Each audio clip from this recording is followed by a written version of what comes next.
बहुत बड़ा गड्ढा, उसी गड्ढे में गिरने ही जा रहे थे, तभी एक बालक ने आवाज दी, बाबा। सूरदास जी ने कहा, कौन? अरे मैं इसी गांव का रहने वाला हूं, आपके संगीत सुन रहा था, बहुत कर्णप्रीत, बहुत आनंद मधुर संगीत। बस मैं देखा आप एक गड्ढे में गिरने जा रहे हो, तो मैंने सोचा आपको बचा के आपकी कुटिया तक पहुंचा दूं। सूरदास जी को लगा, इतनी रात में मुझे बचाने वाला ये कौन बालक है।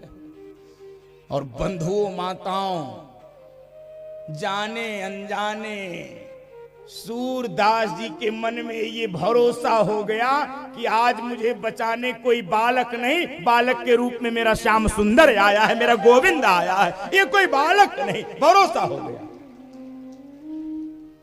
सूरदास जी को लगा, इससे अच्छा तो मौके नहीं हो सकता कोई, बहुत नचाया है, आज तक मेरी पकड़ में नहीं आता, आज पकड़ लूंगा। हाँ बेटा, हमको पहुंचा दो मेरी कुटिया तक, मेरी कुटिया तक पहुंचा दो।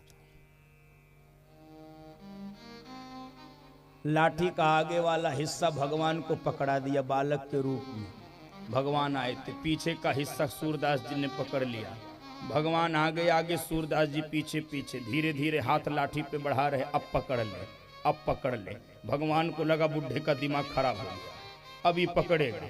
और जैसे सूरदास जी लाठी छोड़ के भगवान का हाथ पकड़ना चाहे, भगवान हाथ छुड़ा के भाग गए, हाथ छुड़ा के अंतर ध्यान हो गए। और बंधु माताओं, वहीं पर बैठकर सूरदास जी ने पद लिखा है, हाथ छुड़ाए जात हो दुर्बल जान के मोह। ए कन्हैया, मुझे दुर्बल, मुझे कमजोर, मुझे असक्त, मुझे अक्षम, मुझे बुढ़ा, मुझे अंधा समझकर हाथ छुड़ाकर जा रहा है, इसमें कौन सी बहादुरी है? यदि वास्तव में तू बहादुर है तो मेरे हृदय से निकल कर दिखा। हृदय से जब जागे तब सबल कहूँ मैं तो, तब सबल कहूँ मैं तो।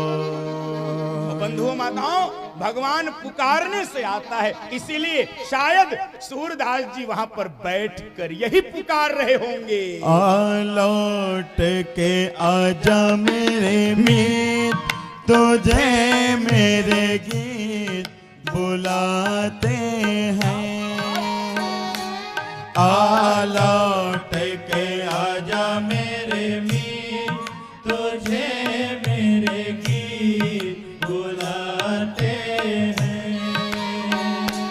मेरा सुना पड़ा रे संगीत, मेरा सुना पड़ा रे संगीत, तुझे मेरे गीत बुलाते हैं। बजाइए पीछे तक, हरि बोल।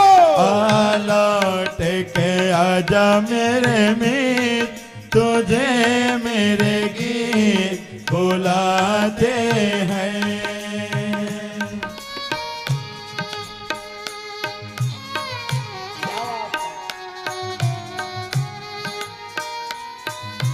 भगवान पुकारने से आता, पुकारिए, बजाओ बड़े भाव से, मीठी मीठी ताली, हरि बोल।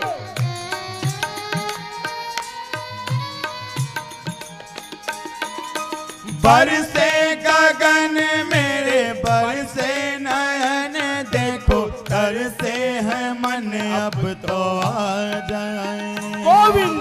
बरसे गगन मेरे बरसे नयन, देखो तरसे है मन अब तो आ जाए। शीतल पवन ये लगाए आंगन, ओ सजन अब तो मुखड़ा दिखा जाए गोविंद।